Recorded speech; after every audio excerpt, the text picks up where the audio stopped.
आज 5/2022 आज विश्व पर्यावरण दिवस है। 27 BN की डी कंपनी की भूया कार तरफ से यहाँ पर आज लहरीपरा LP स्कूल में हम लोग प्लांटेशन किया है गया। इसके साथ गांव वाला भी शामिल था और इसको पर्यावरण दिवस पर हम लोग सभी मिल के साथ में प्रेस वाला लोग भी था और गांव वाला भी सब मिल के हम लोग यहाँ प्लांटेशन किया हूँ। तकरीबन गांव वाला 1-150 मौजूद हो गया था।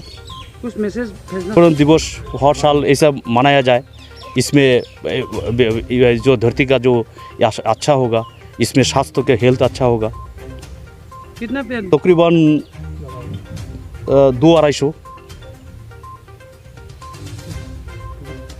বিশ্ব পৰিৱেশ দিৱস আছিল। এই বিশ্ব পৰিৱেশ দিৱসত আমাক ওচৰৰে ভূঞাপাৰা SSB কেম্পৰ পৰা আমাক বহুত সহায় কৰিলে। সিহঁতৰ উদ্যোগতে আমি এতিয়া এইটো প্লেণ্টেশ্যন কৰিছোঁ। বৰ ভাল লাগিল। সিহঁতে আমাক যে ইমান কষ্ট কৰি আমাক যে উদগনি দিলে, বিশ্ব পৰিৱেশ দিৱসত আমাক যে কিবা কৰিলে, সেইকাৰণে মোৰ ভাল লাগিল। আৰু ভৱিষ্যতেও তেনেকৈ আমাক যে সহায় কৰে এইটো কামনা কৰি মই এইখিনিতে সামৰিলোঁ। এই গছ ৰুইছে 1915 নং লাহৰীপাৰা প্ৰাথমিক বিদ্যালয়ত। Bhuyapara SSB camp. কি ক'ব আজিৰ দিনটোত? আজি বহুত ভাল দিন লাগিছে। তাৰমানে পৃথিৱী যিমানলৈকে থাকিব, মানুহ যিমানলৈকে থাকিব, জীৱ জন্তু সিদিনলৈকে তাৰমানে এই পৰিৱেশ, এই আমাৰ গছ গছনি আৰু এই পৰিৱেশ যদি নষ্ট হয় তেতিয়াহ'লে গছেও মৰিব, মানুহো মৰিব। আমি তাৰমানে বহুত মানে ভাল লাগিল আজি যে এনে মিডিয়া আহি আমাক সহায় কৰিলে, তাৰ কাৰণে মিডিয়াসকলক আমি ধন্যবাদ জনালোঁ। গছ থাকিলে থাকিব, মানুহ থাকিলেহে গছ থাকিব, মানুহ নাথাকিলেও গছ থাকিব, জীৱ জন্তু নাথাকিব গছ নহ'লে। नोंथाङा सरखारि साख्रि नागिरदोंना?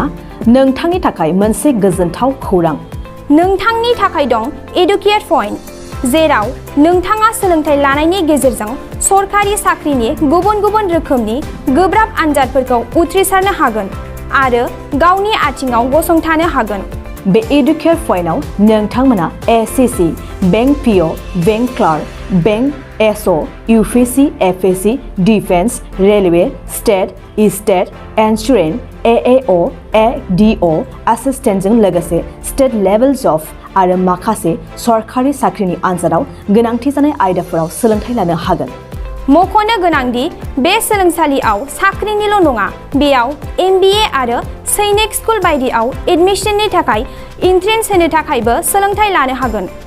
बे सोलोंसालियाव गाहाम थाखो खथानि सुबिदा दं आरो सम मथे नोंथांनि सोलोंथाइखौ बे सोलोंसालियाव होनाय जागोन। बेखौबो मिथिनांगोन दि बे एडुकेट पॉइन्टआव सोलोंथाइ लानानै बावैसो 2021-22 इं मायथाइनि SSC GDनि आनजादाव गासै 11 सा सोलोंसाफोरा उथ्रिसारनो हादों। बारा नङा, गासै 15,000 रांजोंनो नोंथाङा बे सोलोंसालियाव 6 दानसिम सोलोंथाइखौ लानो हागोन। बे सोलोंसालिया क'क्राझार, बरपेटा र'ड, गवालपारा आरो बङाइगावआवबो दं। क'क्राझाराव सोलोंथाइ लानो गोसो गुदुं जानाय सुबुंफोरा 70020263133 9101 536360 70020263133 9101536360